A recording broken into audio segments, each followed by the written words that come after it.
கைகள் உறுதி பெற. கைகள்னா முழங்கைகள், கை விரல்கள், கையினுடைய மணிக்கட்டு பகுதி, அதே போன்று புஜம் சொல்லக்கூடிய தோள்பட்டை பகுதி. இந்த பகுதி எல்லாமே சிறப்பாக இயங்கி கொண்டு இருந்தால் தான் நம்மளால் இந்த கைகளை கொண்டு பல பணிகளையும் பல திருப்பணிகளையும் செய்ய முடியும்.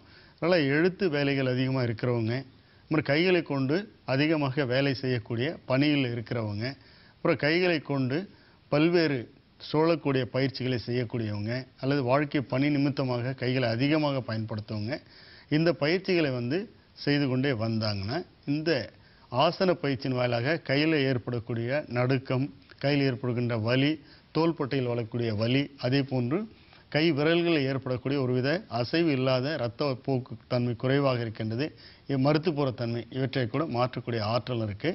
இந்த கைகள் உறுதி பெற வேண்டுமானால் இந்த கைகளுக்கு நம்ம அதிக வேலை செய்கிறது மட்டுமல்லாது கைகளுக்கான பயிற்சிகளையும் கூட செஞ்சுட்டுனா வேலையினால் ஏற்படக்கூடிய அழுத்தமும் பக்க விளைவும் ஏற்படுத்தாமல் தடுத்து கொள்ளலாம். அதற்கு சிறப்பான ஆசனம்னு சொன்னால் அங்க சமநிலை ஆசனம் தமிழில் பேர், சமஸ்கிருதத்தில் சந்தோலானாசனா என்று அழைக்கப்படுகிறது. ஏன்னா இது முழுமையாக கை விரல்கள், மணிக்கட்டு பகுதி, கை நரம்புகள் சார்ந்த நரம்புகள், அப்புறம் முழங்கை எலும்புகள், தோள்பட்டை பகுதி, இவை எல்லாத்துக்குமே இந்த ஆசனம் சிறப்பான ஒரு பணியை செய்யும். இந்த ஆசனத்தை குறைஞ்ச ஒரு 10 வினாடிகள் செய்தாலே நல்ல ரிலாக்ஸேஷன் கிடைக்கும். இப்போ அந்த ஆசனத்தை எப்படி செய்யறதுன்னு நீங்கள் பார்க்க போகிறீங்க. முதல்ல சாதாரணமாக உட்காந்துருங்க. இப்போ உங்களுக்கு பக்கவாட்டில் உங்கள் இடுப்புக்கு நேராக கைகளை வைக்கணும், கால்களை பக்கவாட்டில் நீட்டிக்கணும், கை விரல்கள் முன்னோக்கி இருக்கணும். மெதுவாக உடலை படிப்படியாக மேலே தூக்கி உங்களுடைய அங்கம் சமமாக கைகளே தாங்கி நிற்க வேண்டும். இது அங்க சமநிலை ஆசனம் பேர். பார்த்தீங்கன்னா மொத்த உடம்புனுடைய எடையும் இந்த முழங்கைகளில் தாங்கப்பட்டு இந்த விரல்களுக்கு நல்ல இரத்த ஓட்டம், மணிக்கட்டுக்கு நல்ல உறுதித்தன்மை, அதே போன்று புஜங்கள் இவளுக்கு சிறப்பான ஒரு பயனை தருகிறது. மீண்டும் ஓய்வு நிலைக்கு வருகின்றோம். இது வலது கை பக்கமாக செய்தோம். அதே போல் 2 கைகளையும் தாங்கி குப்புறப்படுத்த நிலையில் சமமாக இடுப்பு, முதுகெலும்பு, கால் பகுதி, தலைப்பகுதி எல்லாமே சமமாக 2 கைகளையும் தாங்கி கால் விரலை தாங்கி இருக்கக்கூடியது. இது அங்க சமநிலை ஆசனம் 2வது நிலை.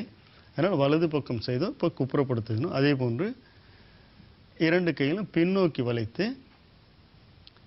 தோள்பட்டைகள், அதே போன்று முழங்கைகள், கை விரல்கள் இவை எல்லாவற்றிற்குமே நல்ல சிறப்பான பயனை தரக்கூடியது இந்த அங்க சமநிலை ஆசனம். கைகள் உறுதி பெறுவதற்கான ஒரு சிறப்பான ஒரு ஆசனம். இது முழுமையாக கைகளுக்கு தான் இது ரொம்ப சக்தியை தரக்கூடியது.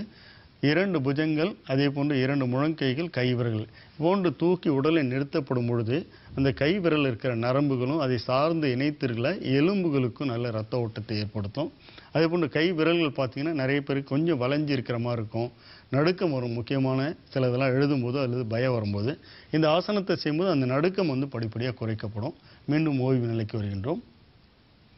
அங்க சமநிலை ஆசனம். இப்போ பக்கவாட்டில் மீண்டும் ஒரு முறை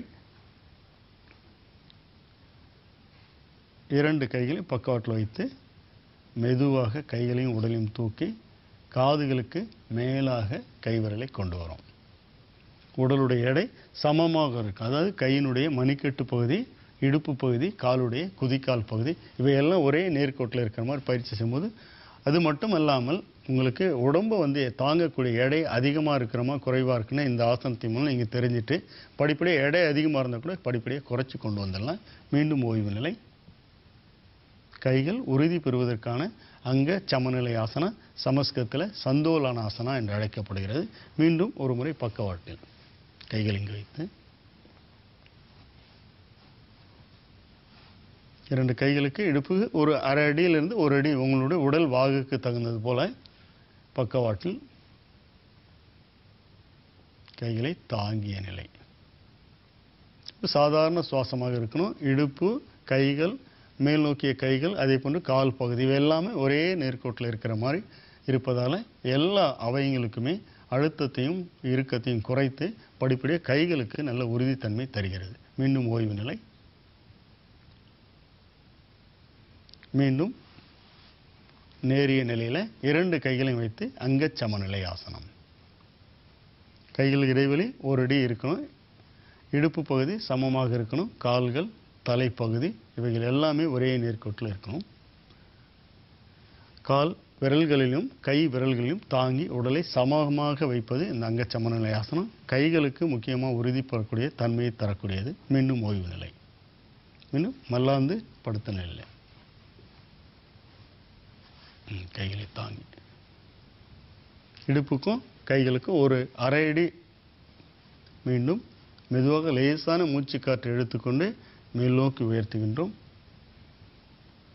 ஆரம்ப நிலையிலே உடல் எடை அதிகமானது இது போல் செய்ய வராது. அதனால் படிப்படியாக முதல்ல பக்கவாட்டு நிலையை செய்துட்டு அப்புறம் குப்புறப்படுத்த நிலையை செய்துட்டு அதுக்கப்புறம் மல்லாந்து படுத்த நிலைக்கு வந்து மிக சிறந்த பயனை தரும். மீண்டும் ஓய்வு நிலைக்கு படிப்படியாக வருகின்றோம். இது அங்க சமநிலை ஆசனம். இந்த அங்க சமநிலை ஆசனம் செய்வதால் கை விரல்களுக்கும் கை விரல்கள் சார்ந்து இருக்கின்ற நரம்புகளுக்கும் நல்ல உறுதியை கொடுத்து எப்பொழுதுமே வந்து எவ்வளவு நேரம் வேலை செஞ்சால் கூட அந்த வேலையில் இருக்கக்கூடிய களைப்பு கைகளுக்கு கிடைக்காமல் காப்பாற்றிக் கொள்ளக்கூடிய ஆசனம். அது மட்டும் இல்லாமல் சிலருக்கு அந்த பய உணர்வோ அல்லது வயதான காலத்தில் ஒரு நடுக்கம் வந்து அந்த நடுக்கத்தால் எல்லாமே கை எப்பொழுதும் அசைவை ஏற்படுத்தி கொண்டே இருக்கும். இந்த ஆசனத்தை தொடர்ந்து பயிற்சி செய்து கொண்டே வந்தால் நிச்சயமாக அந்த கை நடுக்கம் குறைந்து கைகள் வந்து உறுதி பெறக்கூடியது நிச்சயமாக இருக்கும். இந்த ஆசனத்தை குறைஞ்சது ஒரு 2லிருந்து 3 தடவை செய்யலாம். ஒவ்வொரு நிலையிலும் ஒரு 10 வினாடிகள் நிறுத்தினாலே போதும்.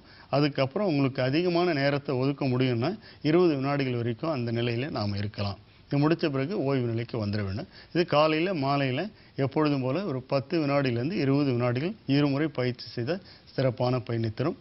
கைகள் உறுதி பெற வேண்டுமானால் இந்த அங்க சமநிலை ஆசனத்தை அங்கம் முழுவதும் சக்தி கொடுத்து அதிகபட்சமாக கை விரல்களுக்கும் முழங்கைக்கும் சக்தி தரக்கூடிய ஆசனம். நீங்கள் முயற்சி பண்ணுங்கள். நிச்சயமாக கைகளில் பலம் எந்த அளவுக்கு இருக்கோ அந்த அளவுக்கு வாழ்க்கையில் நாம் பலமாக இருக்கலாம். அது மட்டும் இல்லாமல் நம்ம கையை கொண்டு தான் சிறப்பான பல பணிகளை செய்கிறோம். நம்ம கொடுக்குற கை வந்து பெரிய கையாக நல்ல கையாக இருக்கணும். அதனால் இந்த கைகளை கொண்டு தான் எல்லா வேலைகளிலும் நாம் பயன்படுத்த வேண்டும்.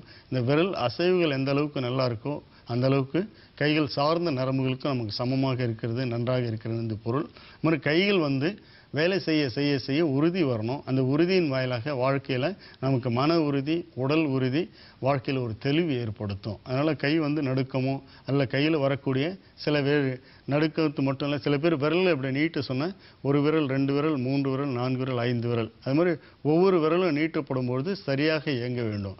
ஒரு விரலை திறக்கும் பொழுதே கூடவே 2 விரல் சேர்த்து வந்தால் நரம்புகள் வந்து மீண்டும் நன்றாக பயிற்சி செய்து சரியான நிலைக்கு கொண்டு வரும். ஏன்னா நரம்பு சார்ந்து சில டிஸார்டர்ஸ்ன்னு சொல்லக்கூடிய பிரச்சனைகள் இருந்தால் தான் ஒரு விரலை நம்ம திறக்கும் போது கூட 2 விரல் இணைந்தது போல் வெளியே வரும்.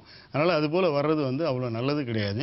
அதனால் இந்த முத்திரைகள் பயிற்சிகள் செய்துட்டு ஆசன பயிற்சிகள்லாம் செய்துட்டே வந்தீங்கன்னா இது போன்ற பிரச்சனைகள் ஏற்படாது. அதனால் வந்து உங்கள் கைகள் உறுதி பெற வேண்டும். கையில் இருக்கக்கூடிய விரல்களும் சார்ந்த நரம்புகளும் உறுதி பெற வேண்டுமானால் அங்க சமநிலை ஆசனம் சொல்லக்கூடிய சந்தோலன ஆசனத்தை காலை மாலை பயிற்சி செய்யுங்க. நிச்சயமாக கைகளுக்கு உறுதி கிடைக்கும். வாழ்க்கையிலும் உறுதியோடு பலவற்றை சாதிக்கலாம். மீண்டும் சந்திப்போம். நன்றி, வணக்கம்.